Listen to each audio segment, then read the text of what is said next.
We're talking about the unemployment rate in the country. What exactly is your view? Well, I think the youth is the potential or the greatest thing that this country has. As you said earlier, we comprise of almost 80% of the country's population, which is the majority. Yeah, but now as the country flaps its wing towards economic emancipation, I must say that the youths have been left out. So what is needed most is inclusiveness. We need inclusiveness, especially within the people who are pretty much at the base of the pyramid. And when the youths are being left out and they're the most knowledgeable, the most active, the most aggressive, then who is left to help the country in the journey of economic growth? Youths are innovative, that's what I know.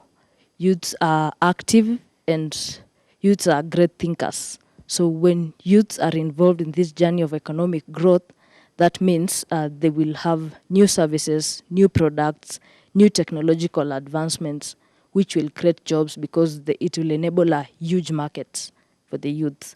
In the event, it will help the country grow economically because there will be now high employment rates, there will be high earnings, and these high earnings will lead to a high tax.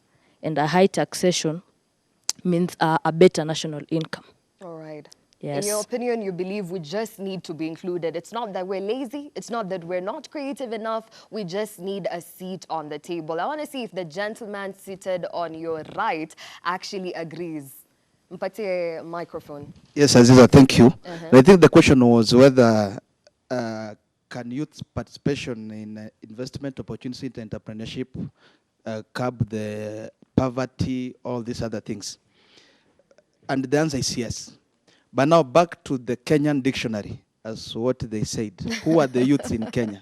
The youths in Kenya are Akina Mudi Awori, Akina Mary. These are Akina Chris Obure. Those are the youths in Kenya.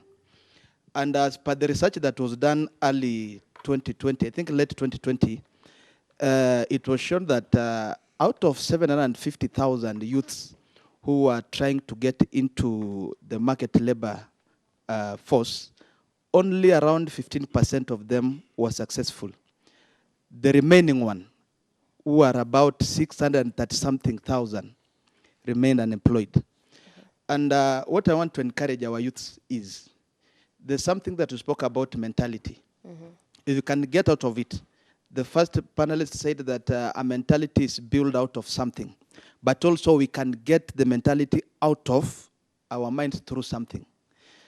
If we can create opportunities by ourselves, if we can start businesses by ourselves, I think the first thing that we need to do as youths is this. Let us understand the environment that we are in. Let us accept the leadership has failed. Let us accept that we cannot get employed, because that's how it is in Kenya. We cannot get employment. Try to come up with something that can make you earn. I can give my example. When I came to Nairobi, I came with that, I knew Nairobi, there's something Sankara was talking to someone and I was listening, and namwambia Nairobi ni picha ndio ziko, ni kusafi nini na nini, but in real sense watu wanaumia. And that is true. When I came, I knew Nairobi is a land of opportunities. But I didn't know kuna hii maneno ya kujuana. Until nilikuja nikafika mahali, I decided I have to create something, I have to come up with something. Ndio nikaanza shule, just the other side of Ebru. Ndio nikaanza JB School. And it's JB School that has really, it has made me meet people. You know, in Kenya, ndio hata upate kazi, lazima ukuwe na, for example, 15 years experience and you're only 22 years. Sasa utapata wapi? Utapata wapi kazi? So youth, let us wake up. And nataka niwaambie, ipo siku, the majority are going to have a say. But for now, before that day comes, before the youths come together, wacha tupate kitu ya kufanya, let us engage ourselves to tafute mahali ambapo tunaweza tukafanya kazi, we get some. At least let us not laze around and expect to get employed. All right. Because these people, the 90 years youths have taken over. Thank you. Quite interesting. Kindly pass over the microphone to the gentleman on your right. Mwenye amematch kama mimi. amevaa pale a grey pull neck. Nikaa alisikia anavaa grey pull neck akaniambia lazima tu match leo. How are you doing? I'm doing good. Uko salama? Niko salama. What's your name? My name is Hosea Moses. I am a student at Maris University and also the chairman of the Maris Democratic Party, which is the ruling party now in the campus. All right. So on the topic about youth and employment, I have different views. We talk about the system has failed us. But for me, when you talk about unemployment amongst the youth, most of the youth, the reason why most of us are unemployed is because we are highly looking for the formal kind of jobs.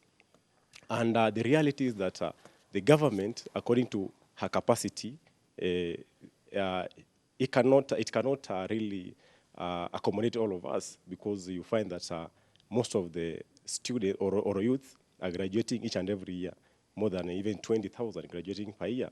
So the government is not able to accommodate all of us by giving us jobs. But when you talk about the system failing the youth from getting the jobs or from making youth to be unemployed, for me, I view this system all the way from when you're still very young. All right. Yeah, the first system that I really blame for the unemployment of youth is when you are growing up. When you are growing up, when you are still in primary and secondary school level, we are being told that when you go to school, that one is directly proportional when you pass your exams to getting jobs and getting money. So this particular thing was channeled into us as youth when you are still at a very young age, in such a way that we believe that as long as you are going to school, you will go and get a job after maybe finishing your studies.